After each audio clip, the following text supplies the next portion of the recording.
Hello दोस्तों, कैसे हैं आप लोग। आशा करता हूँ आप लोग स्वस्थ होंगे, मस्त होंगे और अपनी अपनी लाइफ को अच्छे से एंजॉय कर रहे होंगे। तो आज मैं जिस टॉपिक पे बात करने वाला हूँ वो बहुत ही ट्रेंडिंग और बहुत ही इम्पोर्टेंट टॉपिक है। आजकल आप लोगों ने खुद अपने फ़ोन या रील्स वगैरह में देखा होगा, ट्रेंडिंग में टॉपिक चल रहा है टैक्स को लेकर। जो टॉपिक आजकल बहुत ही वायरल हो रहा है रील्स में, यूट्यूब पर। उस टॉपिक में निर्मला सीतारमण जी बहुत ही ज़्यादा ट्रोल हो रही हैं टैक्स को लेकर। टैक्स को लेकर उनको ट्रोल होना भी पड़ेगा, क्योंकि उन्होंने सेकेंड हैंड पुरानी गाड़ियों पे टैक्स जीएसटी 18% लगा दी है, जो कि पहले भी थी पर इतनी ज़्यादा नहीं थी। पहले 5% कुछ थी और अब इन्होंने बढ़ाकर 18% कर दी है। टैक्स को लेकर आम आदमी वैसे ही बहुत परेशान है और ये एक और नया टैक्स लगा दिया है, तो इसलिए इनकी ट्रोलिंग बहुत ज़्यादा हो रही है। तो आज मैं आप लोगों को, मुझे जितनी भी इंफॉर्मेशन है टैक्स को लेकर सेकेंड हैंड गाड़ियों से रिलेटेड, मैं आप लोगों से शेयर करूंगा।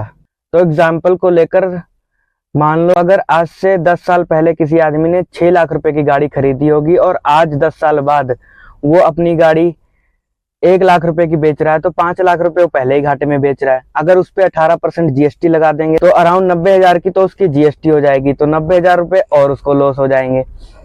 तो क्या ये जीएसटी लगाना सही है? तो आज मैं आप लोगों को यही बताऊंगा कि जीएसटी किसके लिए लग रही है और किसके लिए नहीं लग रही है, इसमें किसको बेनिफिट होगा और किसको लॉस होगा। इस जीएसटी में इस जीएसटी में कहीं ना कहीं से आम आदमी ही पिसेगा। ये जीएसटी कहीं ना कहीं आम आदमी को ही पे करनी पड़ेगी। वैसे तो ये जीएसटी निर्मला सीतारमण जी ने डीलरों के ऊपर लगाई है, जैसे कि स्पिनी हो गया, ओलेक्स ऑटो हो गया, जो रजिस्टर्ड कंपनियां हैं उनके लिए जीएसटी लगाई है। अगर वो किसी आम आदमी को सेकेंड हैंड गाड़ी बेचते हैं तो उनको जीएसटी पे करनी पड़ेगी। पर क्या वो डीलर लोग खुद जीएसटी पे करेंगे? कहीं ना कहीं उस गाड़ी का प्राइस बढ़ा के इनडायरेक्ट तरीके से आम आदमी से ही वो जीएसटी वसूल करेंगे, तो कहीं ना कहीं से आम आदमी को ही पे करनी पड़ेगी वो जीएसटी। और अगर हम इन डीलरों से गाड़ी नहीं लेते हैं और अगर हम कार ऑनर से डायरेक्ट गाड़ी लेकर आते हैं तो उसको भी जीएसटी नहीं पे करनी पड़ेगी और हमें भी कोई जीएसटी नहीं लगेगी। तो मेन मुद्दा है जीएसटी का ये, कि जो रजिस्टर्ड कंपनियां हैं उनको जीएसटी पे करनी पड़ेगी, और अगर उनको जीएसटी पे करनी पड़ेगी तो वो आम आदमी से लेंगे, तो घूम घाम के कहीं ना कहीं आम आदमी ही पिसेगा। पहले ही आम आदमी जीएसटी को लेकर बहुत परेशान है। डायरेक्ट जीएसटी, इनडायरेक्ट जीएसटी, कहीं खाने पीने की जीएसटी, और एक और टॉपिक इनका जीएसटी में वायरल हो रहा है पॉपकॉर्न के ऊपर जीएसटी। तो पॉपकॉर्न को लेकर जो जीएसटी लगाई गई है तो वो इस प्रकार है। नमक और मसालेदार नॉन ब्रांडेड पॉपकॉर्न 12% जीएसटी, और branded popcorn 12%, caramelised popcorn GST 18%। तो ये एक और टॉपिक जीएसटी को लेकर वायरल हो रहा है, जिसमें निर्मला जी बहुत ज्यादा ट्रोल हो रही हैं। तो अब मैं आप लोगों को गाड़ी को लेकर ही जीएसटी के बारे में बता देता हूँ। तो जैसे कि मान लो मैं गाड़ी लेने जा रहा हूँ शोरूम से, तो अगर मैं गाड़ी वहां शोरूम से खरीदूंगा, जो शोरूम वाले टैक्स लगाएंगे वो तो हमें देना ही देना पड़ेगा। उसके बाद आरटीओ टैक्स भी लगेगा। जो मेरी गाड़ी रोड पे चलेगी तो हमें टोल टैक्स भी देना पड़ेगा। उसके बाद उस गाड़ी की जो इंश्योरेंस होगी उस पे भी जीएसटी होगा। कितने तरीकों से हम जीएसटी पे कर रहे हैं। अभी हम नमकीन, कुरकुरे, बिस्कुट, कुछ भी खाने पीने की आइटम खरीद के खाते हैं तो उसमें हमें इनडायरेक्ट तरीके से कहीं ना कहीं हमें जीएसटी पे करनी ही पड़ती है।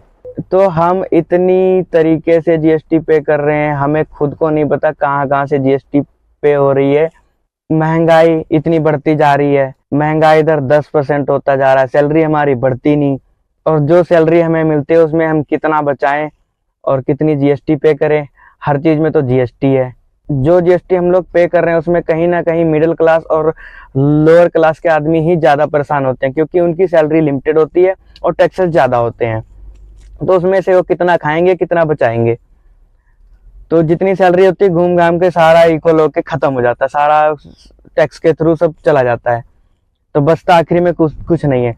मैं ये नहीं कहता जीएसटी ना लो, टैक्स ना लो, ठीक है, जीएसटी कट रही है, जीएसटी ले रहे हैं, टैक्सेस ले रहे हैं, पर हमें उन टैक्सेस का कोई बेनिफिट भी दो।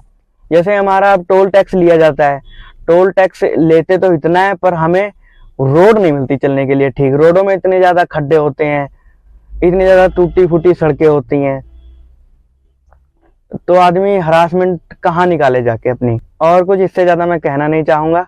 अगर आप लोगों को मेरी बात अच्छी लगी और अगर आप लोग मेरी बात से सहमत हैं तो कमेंट में यस लिखना और ज़्यादा से ज़्यादा कमेंट करो ताकि और वीडियो मैं बनाऊं, और मेरे चैनल को सब्सक्राइब जरूर करना।